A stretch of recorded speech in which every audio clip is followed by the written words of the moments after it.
अपने सीखने की प्रक्रिया को और आगे ले जाते हुए आज के सेशन में कुछ अद्भुत सीखने वाले हैं। ठीक है, एक ऐसा प्राइजेक्शन का कॉन्सेप्ट जो पूरी तरीके से लॉजिकल होगा और लॉजिकल होने के साथ साथ जिस तरीके से मैं आपको अभी बैक टेस्टिंग भी करा दूंगा साथ में, और उसके साथ एंट्री एग्जिट परफेक्ट लेवल पर कि जहां से आपके लॉसेस जाने की संभावना नगण्य हो जाए, ना के बराबर। ठीक है, इस तरीके से आप अपनी ट्रेड्स को प्लान कर पाएंगे। और देखिए, सबसे पहले मैं आपको एक क्वेश्चन पूछूंगा। अगर आप हमारे रेगुलर व्यूअर हैं तो आप इसका क्वेश्चन का बहुत आसानी से जवाब दे पाएंगे, क्योंकि जो मैं आपको कॉन्सेप्ट बताने जा रहा हूं वो उसी से जुड़ा हुआ है। मैं आपसे पूछूंगा सेलर और बायर का एवरेज कैसे निकालते हैं, बताइए। अगर आपने हमारे प्रीवियस एवरेजेस के वीडियो देखे हैं तो आप बता पाएंगे। अगर मैं पूछूं यहां से जो बाजार गिरा इस सेलर का एवरेज कैसे निकालते हैं, बताइए।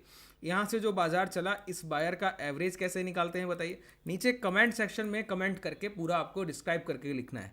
जो लोग सबसे बेहतर जवाब देंगे, सबसे बेहतर उनके लिए ये चीज़ होने वाली है ना। आप लोगों को बहुत कुछ इसके बाद सीखने को मिलने वाला है। अगर मुझे आपके कमेंट्स अच्छे मिले तो मैं इस प्रोसेस को और आगे तक लेकर जाऊंगा और डीपली आपको समझाने वाला हूँ। ठीक है, बहुत ध्यान से जिन्होंने प्रीवियस सेशन देखा है इस चीज़ को बताना है। और आज जो मैं आपको चीज़ें बताने वाला हूँ उससे हम चलिए आगे बढ़ते हैं। देखिए, मूविंग एवरेज पर हम लोग बेसिकली बात करने वाले हैं। आप लोग बहुत तरीके की मूविंग एवरेजेस यूज़ करते हैं। मूविंग एवरेज कुछ यूज़ करते हैं, कुछ लोग यूज़ करते हैं 20 का, कुछ लोग 50 का, कुछ लोग 100 का, कुछ लोग 200 का। देखिए, मूविंग एवरेजेस में कोई डिफ़ॉल्ट नहीं होता। मूविंग एवरेजेस बाय डिफ़ॉल्ट एक अच्छे प्राइजेक्शन के इंडिकेटर होते हैं। ठीक है, पहली बात तो यही है कि मूविंग एवरेजेस में कोई भी खामी नहीं होती, बस आपको यूज़ करने में, इम्प्लीमेंट करने में खामियां होती हैं। जैसे कि अगर आप मुझसे पूछें कि अगर ये जो आइडियल मूविंग एवरेजेस हैं 20, 50, 100, 200, तो इसमें 200 को हम कहते हैं मदर ऑफ मूविंग एवरेज। 200 का मूविंग एवरेज इन सभी मूविंग एवरेजेस की माँ कही जाती है। क्यों ऐसा होता है, बताइए। ऐसा इसलिए कि अगर कोई भी प्राइस 200 के मूविंग एवरेज के ऊपर है तो इसका क्लियर डायरेक्शन है, प्राइस एक बाइंग के सेगमेंट में है। यहाँ पर हर बार हायर हाइस के फॉर्मेशन बनते हुए बायर अपॉर्चुनिटी को गेन करता हुआ दिखेगा। इस प्राइस को बेसिकली बाई ऑन डिप कहा जाता है। अगर डेली टाइम फ्रेम पर आप यूज़ करें 200 का मूविंग एवरेज, अब देखिए एक साल में नियर अबाउट 234 244 आपके इस तरीके के ट्रेडिंग सेशन मिलते हैं। और आप 200 का औसत अगर आप यूज़ कर रहे हैं, इसका मतलब है नियर अबाउट एक साल का औसत निकाल कर ये आपको भाव का दे रहा है, अगर डेली टाइम फ्रेम पर यूज़ कर रहे हैं, जिसको हम कहते हैं DMA, डेली मूविंग एवरेज। ठीक है, अब 200 का DMA आपको क्या दे रहा है, 200 पिछले 200 ट्रेडिंग सेशंस का औसत दे रहा है, लगभग लगभग पिछले एक साल का औसत दे रहा है। अब एक साल में कितनी खरीदारी, कितनी बिकवाली, उसका अगर कोई औसत निकाल कर दे दे, ये बड़ा भाव तो हुआ, तो वो ट्रेंड डिसाइडर होता है। इसी तरीके से एक एवरेज मैं आपको बताऊं जो सबसे पावरफुल होता है छोटे टाइम फ्रेम में काम करने में। अगर आप 15 मिनट में काम करते हैं, 5 मिनट में काम करते हैं, स्विंग ट्रेडर हैं, 1 घंटे में काम करते हैं या 2 घंटे में काम करते हैं, जैसे 200 के मूविंग एवरेज पर अगर आप लोग 15 या 5 मिनट में काम करने वाले हैं तो आपको ट्रेड अपॉर्चुनिटीज़ ना के बराबर मिलेंगी। जैसे यहाँ पर मैं अगर प्लॉट करूँ मूविंग एवरेज 200 का, तो यहाँ पर देखिए इस तरीके से ये प्लॉट हुआ। यहाँ पर इनपुट्स पे आइए, लेंथ को मैं हटाकर 200 कर दूंगा। 200 किया तो यहाँ पर आपको ट्रेड अपॉर्चुनिटीज़ बहुत कम मिलेंगी। अब देखिए प्राइस यहाँ पर एक बार अपॉर्चुनिटी दिया, फिर यहाँ पर नीचे आकर दोबारा से ट्रैप करके एक अपॉर्चुनिटी दिया, तो प्राइस देखिए 2-3 हज़ार पॉइंट के मोमेंटम के बाद एक एक अपॉर्चुनिटी दे रहा है ना। तो ये अपॉर्चुनिटी आपके किसी काम की रह जाएंगी? नहीं रह जाएंगी, क्योंकि आपको 1-2 महीने में एक ट्रेड करने का मौका मिल रहा है। तो इतना कम ट्रेड कर कर आप बड़ा पैसा बना लें, आसान बात नहीं है। और हर बार सही सिग्नल देना, लगभग लगभग 200 का मूविंग एवरेज है तो कभी गलत सिग्नल नहीं देगा, बस आपको इंप्लीमेंट करना आना चाहिए। अगर आपको 200 के मूविंग एवरेज पर एक सेशन चाहिए कि इसको कैसे यूज़ करते हैं, हमारे ट्रेडर यूज़ करते हैं, अगर आपको चाहिए तो नीचे कमेंट सेक्शन में बताइएगा, उसके लिए मैं अलग से एक सेशन करूँगा। हम लोग अभी बात करने वाले हैं, समझिए, किस प्राइजेक्शन पे और प्राइजेक्शन के साथ किस मूविंग एवरेज पर। देखिए, सबसे पहले हम लोग बात करने वाले हैं 21 के मूविंग एवरेज पर, जो कि नियर अबाउट 20 के मूविंग एवरेज जैसा ही डाटा आपको देगा। अच्छा, ये 21 या 20 का औसत इतना रिलायबल क्यों होता है, समझिए। एक महीने में हमको टोटल 22 ट्रेडिंग सेशन ट्रेड करने का मौका मिलता है। एक महीने में कुल कितने सेशन ट्रेड करने का मौका मिलता है? 22। इसका मतलब है 22 दिन अगर बाजार खुलता है, अगर वीकेंड को हटा दें, एक आध अलग छुट्टी मिल गई तो एक 20 से 21 दिन ही मिलते हैं। इसीलिए 20 और 21 के औसत बहुत रिलायबल होते हैं, बहुत यूजफुल। ठीक है, डेली टाइम फ्रेम पर जब आप यूज़ करें, मैं सभी के लिए अलग अलग बताऊंगा। ठीक है, आप लोग इस सीरीज़ को अगर पसंद करेंगे तो अपने लोगों के साथ शेयर कीजिए, जितना हो सके लाइक और सब्सक्राइब कीजिए। जितना ज़्यादा आप इस चीज़ को आगे ले जाएंगे तो मैं डीपली एक एक प्रोसेस को वन बाय वन आपको सिखाने वाला हूँ। ठीक है, देखिए डेली टाइम फ्रेम पर यूज़ करेंगे, मतलब लगभग पिछले एक महीने की खरीदारी का औसत खरीदारी या औसत बिकवाली का औसत दे दिया। अब देखिए कोई प्राइस अगर 21 के औसत के ऊपर ट्रेड कर रहा है, इसका मतलब है खरीदारों का औसत भाव जो है उसके ऊपर भाव है। खरीदार और बिकवालों के बाद जो नेट बाइंग बची होगी और नेट सेलिंग बची होगी उसका एवरेज निकाल कर बायर आपको दे रहा है, ये एवरेज प्राइस आपको निकाल कर दे रहा है। अगर प्राइस इस एवरेज के ऊपर है मतलब पॉजिटिव प्राइस, अगर प्राइस इस एवरेज के नीचे है मतलब नेगेटिव प्राइस है। बस इतना ही इसका काम है। अगर पिछले एक महीने के औसत भाव के ऊपर भाव है पॉजिटिव प्राइस है, तो इस पिछले एक महीने के प्राइस औसत भाव के नीचे प्राइस है नेगेटिव प्राइस। बस इतना ही इसका काम है और कोई काम नहीं।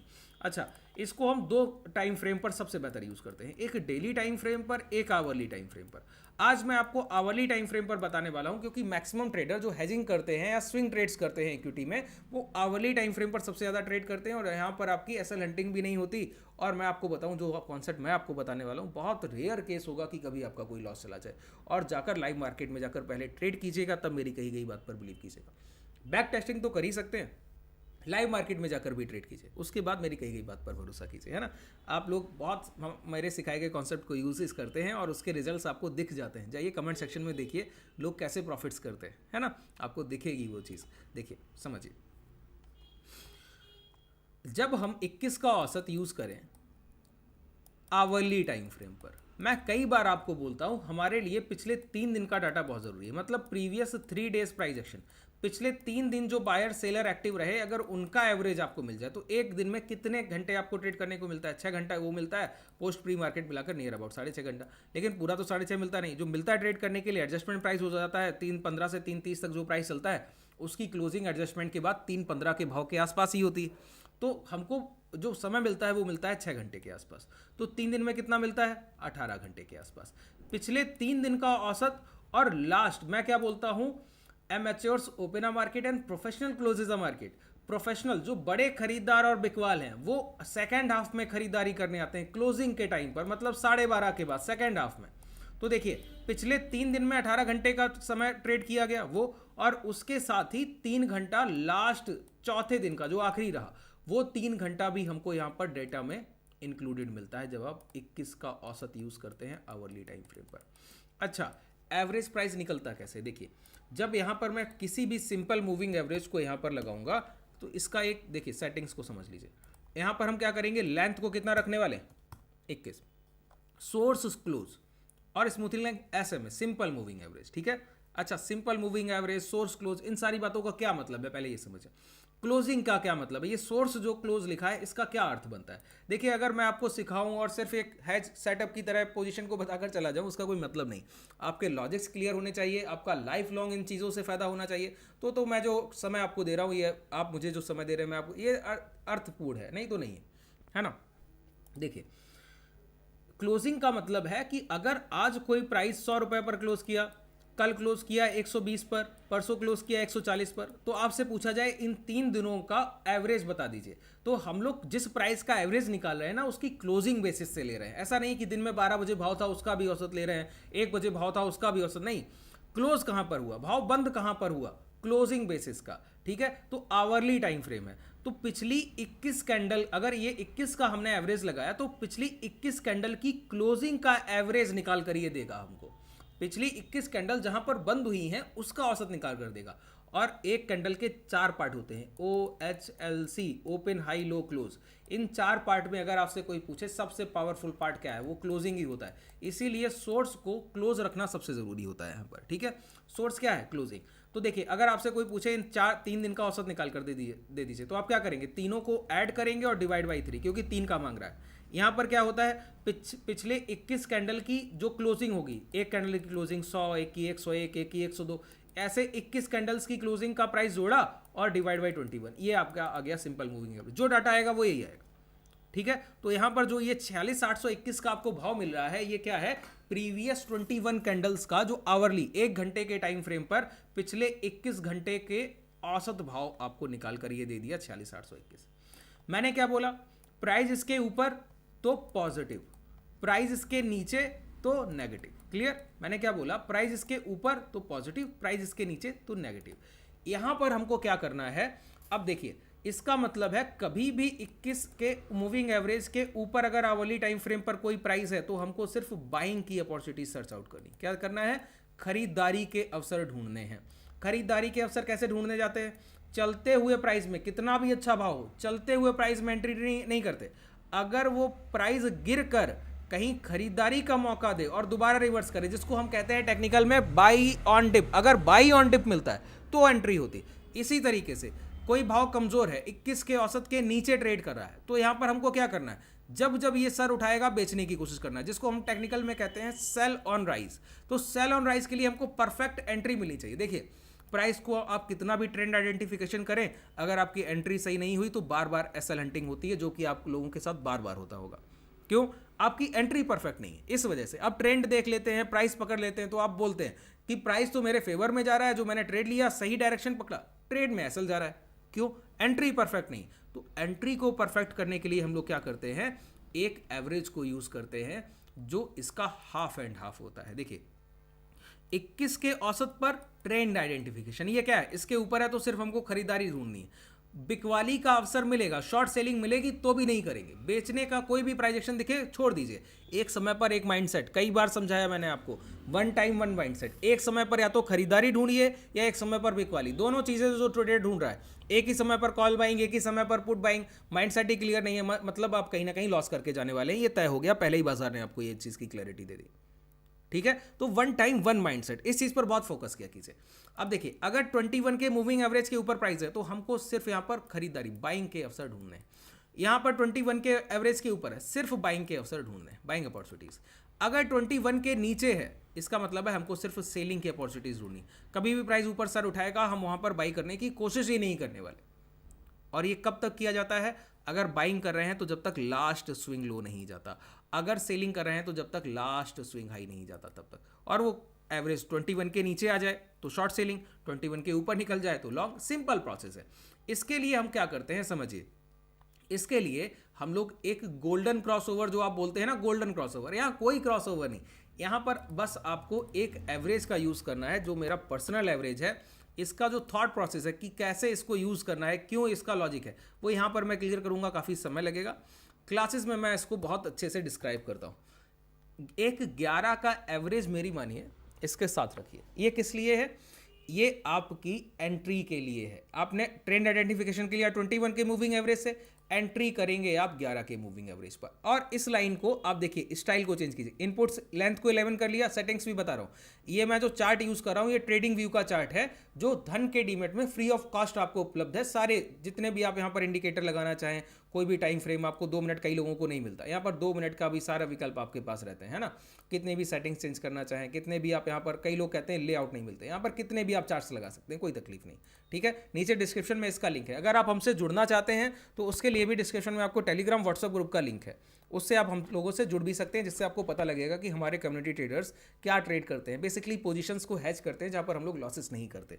यहाँ पर देखिए ये ग्रीन, इसको हमको स्टाइल को चेंज करके रेड रखना है, और ये एंट्री लाइन है तो इसका सिग्नल थोड़ा सा शार्प होना चाहिए, मतलब इसको थोड़ा सा और हमको डार्क कर लेना है। तो देखिए ग्रीन लाइन क्या है, ये ब्लू लाइन, ब्लू लाइन हमारा ट्रेंड आइडेंटिफाई कर रहा है कि ट्रेंड क्या है, और ग्रीन लाइन क्या है, ये रेड लाइन क्या है, ये हमको एंट्री देती है कि किस ओर ट्रेड करना है। ठीक है, तो देखिए करना क्या है, सबसे पहले ट्रेंड का आइडेंटिफिकेशन। ट्रेंड आइडेंटिफिकेशन कैसे, अगर प्राइस ग्रीन लाइन के ऊपर है, ये ग्रीन लाइन है, इसके ऊपर है, तो हमको क्या करना है, सिर्फ खरीदारी के अवसर। ठीक है, इसमें एक एंट्री क्रॉसओवर पर बनती है, उसको कल के सेशन में आप लोग रिक्वेस्ट कीजिएगा तो कल के सेशन में समझा दूंगा। पहली एंट्री क्रॉसओवर, दूसरी एंट्री बाई ऑन डिप। तो क्रॉसओवर की एंट्री क्या है समझिए, अगर 11 का एवरेज 21 के एवरेज को ऊपर की तरफ ब्रेक करे, यहां पर आपकी परफेक्ट एंट्री है, प्राइस चलकर जाएगा ही जाएगा। ठीक है, यही एवरेज अगर 11 का एवरेज 21 के एवरेज को नीचे की तरफ ब्रेक करे तो ये आपकी परफेक्ट एंट्री है, प्राइस गिरकर आएगा ही आएगा। बात क्लियर हुई। इससे बेहतर अगर कोई ट्रेडिंग प्लान है तो वो है बाई ऑन डिप और सेल ऑन राइज। छोटे छोटे से अपॉर्चुनिटीज और बार बार बड़े बड़े प्रॉफिट बुक करना। कैसे समझिए, यहां पर ये प्राइस अगर गौर करें तो 21 के एवरेज के नीचे आ गया। मैं एक तरीका यहां पर सिखा दे रहा हूं, आप बैक टेस्ट कीजिएगा। रिजल्ट्स इतने घातक हो गए कि आप कल से इसके अलावा कुछ भी ट्रेड नहीं करने वाले। जब मैं 8 एक्सपोनेंशियल को सिखा रहा था तो यही चीज़ें आपके साथ वहाँ भी हो रही थी। जो लोग उसको यूज़ कर रहे हैं अब इस सेटअप को छोड़ नहीं पा रहे हैं, इतना एडिक्शन हो गया है। इसको आप यूज़ करेंगे, लॉसेस नहीं है। देखिए जो चीज़ अच्छी है वो तो पसंद आनी है, तो बात क्लियर है। आप जाकर लाइव मार्केट में ट्रेड कीजिए, आपको पता लगेगा कितना पावरफुल है ये कॉन्सेप्ट, ठीक है।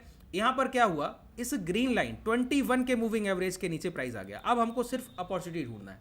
इसका मतलब है जब जब प्राइस अब इस रेड लाइन मतलब 11 के मूविंग एवरेज के ऊपर जाकर एक क्लोजिंग नीचे देगा, आप शॉर्ट करेंगे। प्राइस वीक है ना, 21 के नीचे है तो प्राइस नेगेटिव, 21 के ऊपर है तो प्राइस पॉजिटिव। तो ग्रीन लाइन के नीचे प्राइस आ गया तो नेगेटिव। नेगेटिव प्राइस में हमारी एंट्री है, प्राइस एक बार इस रेड लाइन के ऊपर जाकर नीचे आ जाए। यहां पर ये प्राइस इस रेड लाइन के ऊपर गया, क्लोज किया और अगली ही कैंडल में नीचे आ गया, हमारी एंट्री बन गई। क्लोजिंग हुई, उसके बाद आपने एंट्री किया, एसएल स्विंग है, टारगेट आपके पास है। प्राइस देखिए एक बार एंट्री नहीं देता, बार बार। फिर ये प्राइस यहीं पर एक बार इसके ऊपर गया, फिर लौट कर आया। अब देखिए ये एसएल एरिया, ये टारगेट। फिर ये प्राइस फिर इसके ऊपर गया और यहां पर एक कैंडल के बाद फिर ये अंदर आ गया, ये एसएल एरिया, ये टारगेट। अगर आप हैज कर लें तो सोने पर सुहागा, एक भी पैसे का लॉस नहीं जाता। सिंगल कॉइन ऑफ मनी की बात करता हूं मैं। यहां पर प्राइस ऊपर जा रहा था, यहां पर देखिए ग्रीन लाइन के ऊपर है, पॉजिटिव साइन है, मतलब एक बार इसके नीचे आने के बाद ऊपर आएगा, लॉन्ग करना। एक बार नीचे आकर ऊपर गया, लॉन्ग कीजिए। प्राइस यहां पर सबसे पहले टारगेट देगा, ठीक है। आइए फिर बताता हूं। प्राइस दोबारा इसके नीचे आया, यहां पर आया ना, आने के बाद क्या कर रहा है, प्राइस इस ब्लू लाइन के 21 के मूविंग एवरेज के नीचे आने के बाद इस स्विंग हाई के ऊपर नहीं जा रहा है। ऊपर जाने के बाद इस कैंडल में आके फिर नीचे क्लोज किया, ये आपका एसएल एरिया, शॉर्ट कर दीजिए। प्राइस फिर इस रेड लाइन के ऊपर जाकर और लास्ट स्विंग हाई को ब्रेक करने से पहले फिर नीचे आ रहा है, ये आपका एसएल एरिया, शॉर्ट कर दीजिए। सिंपल। यहां पर इसके ऊपर आ गया, यहां पर पहली अपॉर्चुनिटी थी। आइए थोड़ा सा और पीछे देख लेते हैं, एक और बैक टेस्ट कर लेते हैं इसके साथ। आप पीछे कीजिएगा जाकर जितना बैक टेस्ट करना। यहां पर देखिए ये स्विंग हाई स्विंग लोज लगते जा रहे हैं। प्राइस क्या किया, इसके ऊपर गया, ऊपर जाने के बाद नीचे आया, नीचे जाकर फिर ऊपर जाके क्लोज किया, ये पहली एंट्री बनी, लॉन्ग कीजिए, ठीक है। यहां पर प्राइस फिर नीचे आकर ऊपर गया, दूसरी एंट्री बनी, लॉन्ग कीजिए। प्राइस यहां पर नीचे आकर फिर ऊपर जा रहा है, तीसरी एंट्री बनी, लॉन्ग कीजिए। सिंपल प्राइस एक्शन सेटअप है। अब इसका देखिए ये डीप कॉन्सेप्ट है। इस पूरे ट्रेंड को, इस पूरे मोमेंटम को आप कैच कैसे करेंगे, उसके लिए एक अलग से सेशन मुझको करना होता है। ये पूरा 11 और 21 का एवरेज जो मैं सिखाता हूँ वो 3 सेशन लगभग लेता हूँ, एक घंटे के, तब ये पूरा कॉन्सेप्ट कहीं जाकर आपको क्लियर होता है। ये मैंने 20-22 मिनट में आपको बताने की पूरा का पूरा कोशिश की है। अगर आप इन चीज़ों को बहुत अच्छे से अप्रोच करेंगे, लाइव मार्केट में जाकर प्रैक्टिस करेंगे, तो वो कमांड बन जाएगा सर कि आपको चाह कर भी ये बाजार लॉस नहीं दे पाएगा। सिर्फ प्रैक्टिस कीजिए, सबसे पहले प्रैक्टिस सबसे पहली चीज़ है, ठीक है। पहले कमांड कीजिए प्राइस एक्शन पे। आप लोग चाहते हैं कि पहले दिन जाकर ही बाजार में ये सारी चीज़ें, नहीं, पहले कमांड कीजिए। कमांड करने के बाद बड़ा कैपिटल डिप्लॉय कीजिए, आपको इसके परिणाम बहुत बड़े मिलने वाले हैं। चलिए कोई भी डाउट रह गया हो तो नीचे कमेंट सेक्शन में बताइएगा। और मैंने आपसे एक क्वेश्चन किया था कि अगर मुझे यहाँ पर सेलर एवरेज चाहिए तो सेलर एवरेज बताइए, मुझे इस सेलर का एवरेज चाहिए तो कैसे निकालूंगा, इस बायर का एवरेज चाहिए तो कैसे निकालूंगा। कमेंट सेक्शन में जरूर कमेंट करके बताइएगा, ठीक है। अगर आप हमसे जुड़ना चाहें तो नीचे डिस्क्रिप्शन में टेलीग्राम और व्हाट्सएप ग्रुप के लिंक है। शुभ रात्रि, धन्यवाद।